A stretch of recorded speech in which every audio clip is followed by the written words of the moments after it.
Hey guys, welcome back to the channel. ಮೊದಲನೇದಾಗಿ ನಮ್ಮ Nick Khan ಅವರ ಬಗ್ಗೆ ಮಾತಾಡೋದಾದ್ರೆ, ನಿಕ್ ಖಾನ್ ಅವರು ಈಗ TKO ಜೊತೆ ಒಂದು ಡೀಲ್ ನ ಸೈನ್ ಮಾಡ್ಕೊಂಡಿದ್ದಾರೆ. ಇದ್ರ ಪ್ರಕಾರ ನಿಕ್ ಖಾನ್ ಅವರು 2030 ತನಕನೂ ಕೂಡ WWE ಪ್ರೆಸಿಡೆಂಟ್ ಆಗಿನೇ ತನ್ನ ಜವಾಬ್ದಾರಿನ ನಿಭಾಯಿಸ್ತಾರೆ.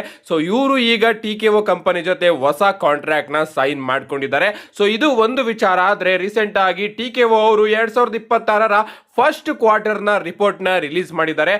ಈ ಒಂದು 2026ರ 3 ತಿಂಗಳಲ್ಲಿ TKO ನ ಟೋಟಲ್ ರೆವೆನ್ಯೂ $1.596.9 ಬಿಲಿಯನ್ ಗಳಾಗಿದೆ. ಅಂಡ್ ಈ ಡಾಲರ್ಸ್ ಗಳಲ್ಲಿ UFC ಇಂದ TKOಗೆ $401.2 ಮಿಲಿಯನ್ ಗಳ ಲಾಭ ಆಗಿದ್ರೆ, WWE ಕಂಪನಿಯಿಂದ TKOಗೆ $475.7 ಮಿಲಿಯನ್ ಲಾಭ ಆಗಿದೆ. ಅಂಡ್ ಬೇರೆ ಬೇರೆ ಲೊಕೇಶನ್ಸ್ ಗಳಿಗೆ ಹೋಗಿ ಅವರು ಶೋನ ಮಾಡ್ತಾರಲ್ಲ, ಆ ಲೊಕೇಶನ್ಸ್ ಇಂದ WWE ಕಂಪನಿಗೆ $655.4 ಮಿಲಿಯನ್ ಲಾಭ ಆಗಿದೆ ಅಂತಾನೆ ಹೇಳ್ಬೇಕು. ಏನೇ ಆಗ್ಲಿ UFC ಗಿಂತ ಜಾಸ್ತಿ ರೆವೆನ್ಯೂ ನ TKO ಕಂಪನಿಗೆ WWE ಕಂಪನಿ ಸಂಪಾದನೆ ಮಾಡಿ ಕೊಡ್ತಾ ಇದೆ. ಅಫ್ಕೋರ್ಸ್ ಇದರಲ್ಲಿ TKO ಅವರು ಕೂಡ ಟಿಕೆಟ್ ಪ್ರೈಸ್ ನ ಸಿಕ್ಕಾಪಟ್ಟೆ ಜಾಸ್ತಿ ಮಾಡ್ತಾ ಇದ್ದಾರೆ.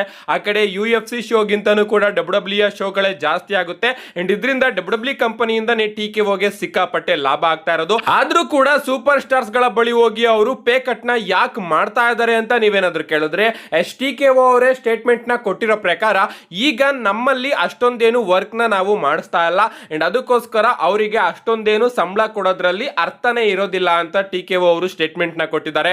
ಅಂದ್ರೆ ಅವರು ಸಿಂಪಲ್ ಆಗಿ ಹೇಳ್ತಿರೋದೇನಪ್ಪಾ ಅಂದ್ರೆ, ಲೈವ್ ಇವೆಂಟ್ಸ್ ಗಳನ್ನ ನಾವು ಸಿಕ್ಕಾಪಟ್ಟೆ ಕಮ್ಮಿ ಮಾಡಿದೀವಿ. ಸೊ ಜಾಸ್ತಿ ಸೂಪರ್ ಸ್ಟಾರ್ಸ್ ಗಳು ಜಾಸ್ತಿ ರೆಸಲ್ ಮಾಡ್ತಾ ಇಲ್ಲ, ಕೆಲಸನೂ ಮಾಡ್ತಾ ಇಲ್ಲ, ಅಂಡ್ ಅದಕ್ಕಿಂತ ಜಾಸ್ತಿ ಅವರು ಸಂಪಾದನೆ ಮಾಡ್ತಾ ಇದ್ದಾರೆ. ಅಂಡ್ ಅದರಿಂದ ನಾವು ಪೇ ಕಟ್ ನ ಮಾಡ್ತಾ ಇದೀವಿ ಅಂತ TKO ಅವರು ಆನ್ಸರ್ ನ ಕೊಟ್ಟಿದ್ದಾರೆ ಅಂತಾನೆ ಹೇಳ್ಬೇಕು. ಏನೇ ಆಗ್ಲಿ ಹಂಗೂ ಹಿಂಗೂ WWE ಕಡೆಯಿಂದ ಜಾಸ್ತಿ ಪ್ರಾಫಿಟ್ ನ ಈ ವರ್ಷದ ಮೊದಲ 3 ತಿಂಗಳಲ್ಲಿ TKO ಕಂಪನಿ ಅವರು ಎತ್ಕೊಂಡಿದ್ದಾರೆ. ನೆಕ್ಸ್ಟ್ ಅಪ್ಡೇಟ್ ಕಡೆ ಬರೋದಾದ್ರೆ, WWE ಕಂಪನಿಯಲ್ಲಿ most days as world champion ಅನ್ನೋ ಒಂದು ಲಿಸ್ಟ್ ಅಲ್ಲಿ ಟಾಪ್ 5 ಸೂಪರ್ ಸ್ಟಾರ್ಸ್ ಗಳನ್ನ ನಾವು ನೋಡೋದಾದ್ರೆ, ನಂಬರ್ 1 ನಲ್ಲಿ ಬ್ರೂನೋ ಸಾಮರ್ಟಿನೋ ಅವರು ಇದ್ದಾರೆ. ಇವರು WWE ಕಂಪನಿಯಲ್ಲಿ 4040 ದಿನ ಆಸ್ ಚಾಂಪಿಯನ್ ಆಗೇ ಇದ್ದಾರೆ. ಎರಡನೇದಾಗಿ ಹಲ್ಕ್ ಹೋಗನ್ ಅವರು ಇದ್ದಾರೆ. ಇವರು WWE ಕಂಪನಿಯಲ್ಲಿ 2185 ದಿನದಷ್ಟು ದಿನ ಚಾಂಪಿಯನ್ ಆಗಿದ್ರು. ಅದಾದ್ಮೇಲೆ ಮೂರನೇದಾಗಿ ಬಾಬ್ ಅವರು ಇದ್ದಾರೆ. ಇವರು 2138 ದಿನ ಚಾಂಪಿಯನ್ ಆಗಿದ್ದಾರೆ. ಅಂಡ್ ನಂಬರ್ 4 ಅಲ್ಲಿ ಈಗ ರೋಮನ್ ರೈನ್ಸ್ ಅವರ ಎಂಟ್ರಿ ಆಗಿದೆ. ರೋಮನ್ ರೈನ್ಸ್ ಅವರು 1515 ದಿನಗಳ ಕಾಲ WWE ಕಂಪನಿಯಲ್ಲಿ ಚಾಂಪಿಯನ್ ಆಗಿದ್ದಾರೆ. ಅಂಡ್ ನಂಬರ್ 5 ಅಲ್ಲಿ ಬ್ರಾಕ್ ಲೆಸ್ನರ್ ಅವರ ನೇಮ್ ಇದೆ.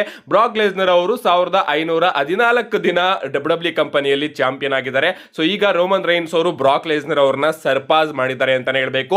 ಅಂಡ್ 21st ಸೆಂಚುರಿ ಬಗ್ಗೆ ಮಾತಾಡೋದಾದ್ರೆ, ಅಂದ್ರೆ 2000s ಆದ್ಮೇಲೆ ಈ ಕಡೆ ಸೈಡ್ ಮಾತಾಡೋದಾದ್ರೆ, ನಂಬರ್ 1 ಅಲ್ಲಿ ಈಗ ರೋಮನ್ ರೈನ್ಸ್ ಅವರು ಇದ್ದಾರೆ. ಅವರು ತನ್ನ ಇಡೀ ಕರಿಯರ್ ಅಲ್ಲಿ 1515 ದಿನ ಚಾಂಪಿಯನ್ ಆಗೇ ಇದ್ದಾರೆ. ಅಂಡ್ ನಂಬರ್ 2 ಅಲ್ಲಿ ಬ್ರಾಕ್ ಲೆಸ್ನರ್ ಅವರು ಇದ್ದಾರೆ. ಬ್ರಾಕ್ ಲೆಸ್ನರ್ ಅವರು ತನ್ನ ಎಂಟೈರ್ WWE ಕರಿಯರ್ ಅಲ್ಲಿ 1514 ದಿನ ಚಾಂಪಿಯನ್ ಆಗಿ ನೋಡೋದಕ್ಕೆ ಸಿಕ್ಕಿದ್ದಾರೆ. ಅಂಡ್ ನಂಬರ್ 3 ಅಲ್ಲಿ ನಮ್ಮ ಜಾನ್ ಸಿನಾ ಅವರು ಇದ್ದಾರೆ.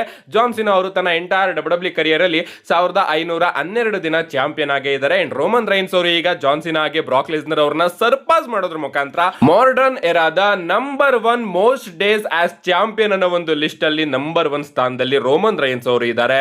ನೆಕ್ಸ್ಟ್ ಅಪ್ಡೇಟ್ ಕಡೆ ಬರೋದಾದ್ರೆ, ಇದ್ದಿರ್ತಕ್ಕಂಥದ್ದು ಹಿರೋಮು ತಾಕೇಶಿ ಅವರ ಬಗ್ಗೆ. ಇವರು ಕೂಡ NJPW ನ super star. And WWE performance centre ಅಲ್ಲಿ ರೂಮರ್ಸ್ ಗಳು ಏನ್ ಓಡಾಡ್ತಾ ಇದೆ ಅಂದ್ರೆ, ಇವರು ಆದಷ್ಟು ಬೇಗ WWE ಕಂಪನಿ ಜೊತೆ ಒಂದು ಡೀಲ್ ನ ಸೈನ್ ಮಾಡ್ಕೋತಾರೆ ಅಂತ.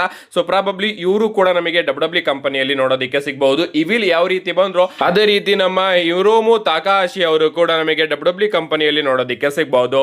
ನೆಕ್ಸ್ಟ್ ಅಪ್ಡೇಟ್ ಕಡೆ ಬರೋದಾದ್ರೆ, ಇದಿರ್ತಕ್ಕಂಥದ್ದು ನಮ್ಮ ಬ್ರಾನ್ ಬ್ರೇಕರ್ ಅವರ ಬಗ್ಗೆ. ರೀಸೆಂಟ್ ಆಗಿ ESPN ಜೊತೆ ಒಂದು ಇಂಟರ್ವ್ಯೂ ಅಲ್ಲಿ ಮಾತಾಡಬೇಕಾದ್ರೆ ನಮ್ಮ ಪಾಲಿಮಿನ್ ಅವರು ಬ್ರಾನ್ ಬ್ರೇಕರ್ ಅವ್ರನ್ನ ನೆಕ್ಸ್ಟ್ ಬ್ರಾಕ್ ಲೆಸ್ನರ್ ಅಂತ ಮೆನ್ಷನ್ ಮಾಡಿದ್ದಾರೆ.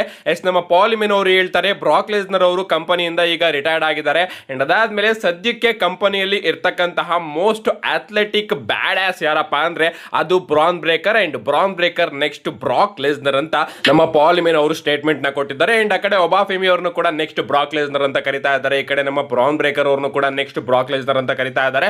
ಬಟ್ ಯಾರು ಕೂಡ ನೆಕ್ಸ್ಟ್ ಬ್ರಾಕ್ ಲೆಸ್ನರ್ ಆಗೋದಕ್ಕೆ ಸಾಧ್ಯ ಇಲ್ಲ, ಇದಂತೂ ಹೇಳ್ತೀನಿ. ಯಾರು ಕೂಡ next John Cena, next Roman Reigns, next Rollins ಯಾರು ಕೂಡ ಆಗೋದಕ್ಕೆ ಆಗೋದಿಲ್ಲ. ಅವರು ಅವ್ರದೇ ಆದಂತಹ ಒಂದು ಚಾಪ್ ನ ಮೂಡಿಸಲೇಬೇಕು WWE ಕಂಪನಿಯಲ್ಲಿ. ಅದೇ ರೀತಿ ನಮ್ಮ ಒಬಾಫೆಮಿ ಅವ್ರನ್ನು ಕೂಡ WWE ಅವರು ಬುಕ್ ಮಾಡಬೇಕು. ಅಂಡ್ ಇದೇ ರೀತಿ ನಮ್ಮ ಬ್ರಾನ್ ಬ್ರೇಕರ್ ಅವ್ರನ್ನು ಕೂಡ WWE ಅವರು ಬುಕ್ ಮಾಡಬಹುದು. ಬಟ್ ಅದೇ ರೀತಿ ಬ್ರಾಕ್ ಲೆಸ್ನರ್ ಅವರ ರೀತಿನೇ ಇವ್ರನ್ನು ಕೂಡ ಬುಕ್ ಮಾಡೋ ರೀತಿ ನಮ್ಮ ಪಾಲಿಮಿನ್ ಅವರು ಮಾಡಬಹುದು ಅಂತ ಅನ್ಕೋತೀನಿ. ಅದಕ್ಕೋಸ್ಕರ ಈ ರೀತಿ ಸ್ಟೇಟ್ಮೆಂಟ್ ನ ಕೊಟ್ಟಿದ್ದಾರೆ.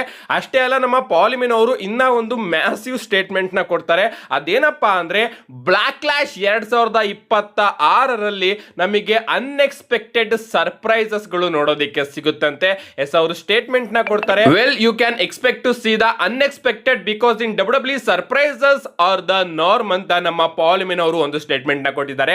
ಅಂದ್ರೆ ಬ್ಯಾಕ್ಲಾಶ್ ಅಲ್ಲಿ ನಾವು ಅನ್ಎಕ್ಸ್ಪೆಕ್ಟ್ ವಿಚಾರಗಳನ್ನ ಎಕ್ಸ್ಪೆಕ್ಟ್ ಮಾಡಬಹುದಂತೆ. ಸೊ ಡಬ್ಲ್ಯೂ ಅವರು ತುಂಬಾನೇ ದೊಡ್ಡದಾಗಿ ಅನೌನ್ಸ್ ಏನೋ ಮಾತಾಡ್ತಾ ಇದ್ದಾರೆ. ನೋಡ್ಬೇಕು ಗೈಸ್ ಬ್ಯಾಕ್ಲಾಶ್ ಅಲ್ಲಿ ಏನೇನಾಗುತ್ತೆ ಅಂತ. ಇನ್ನೇನು ಭಾನುವಾರ ನಮಗೆ ಗೊತ್ತಾಗುತ್ತೆ. ಅಂಡ್ ನಿಮ್ಗೆ ಅನ್ಸುತ್ತೆ ಗೈಸ್ ಬ್ಯಾಕ್ಲಾಶ್ ಅಲ್ಲಿ ಡಬ್ಲ್ಯೂ ಅವರು ಅಂತದ್ದೇನ ಮಾಡಬಹುದು? ನಿಮ್ಮ ಅನಿಸಿಕೆನ ಕಮೆಂಟ್ ಮಾಡಿ. ಸದ್ಯಕ್ಕೆ ಈ ಒಂದು ಸ್ಟೇಟ್ಮೆಂಟ್ ನಮ್ಮ ಟ್ರಿಪಲ್ ಎಚ್ ಅವರ ಕಡೆಯಿಂದ ಬಂದಿಲ್ಲ. ಟ್ರಿಪಲ್ ಎಚ್ ಅವರು ಏನಾದ್ರು ಇದನ್ನ ಹೇಳಿದ್ರೆ ರೆಗ್ಯುಲರ್ ಆಗಿ ಅವರು ಹೇಳ್ತಾನೆ ಇರ್ತಾರೆ ಅಂತ ನಾನು ತಲೆ ಕೆಡಿಸ್ಕೊತಾ ಇರಲಿಲ್ಲ. ಬಟ್ ಈಗ ಪಾಲ್ ಮಿನ್ ಅವರು ಈ ಒಂದು ಸ್ಟೇಟ್ಮೆಂಟ್ ನ ಕೊಟ್ಟಿರೋ ಕಾರಣ ನೋಡೋಣ, ಯಾವ್ದಾದ್ರು ಒಂದು ವಿಚಾರದಲ್ಲಿ ಅನ್ಎಕ್ಸ್ಪೆಕ್ಟೆಡ್ ನ ಡಬ್ಲ್ಯೂ ಅವರು ಪುಲ್ ಮಾಡಬಹುದು. ಇದ್ರ ಬಗ್ಗೆ ನಿಮ್ಮ ಅನಿಸಿಕೆನ ಕಮೆಂಟ್ ಮಾಡಿ ಅಂತ ಹೇಳ್ತಾ see you guys in my next video.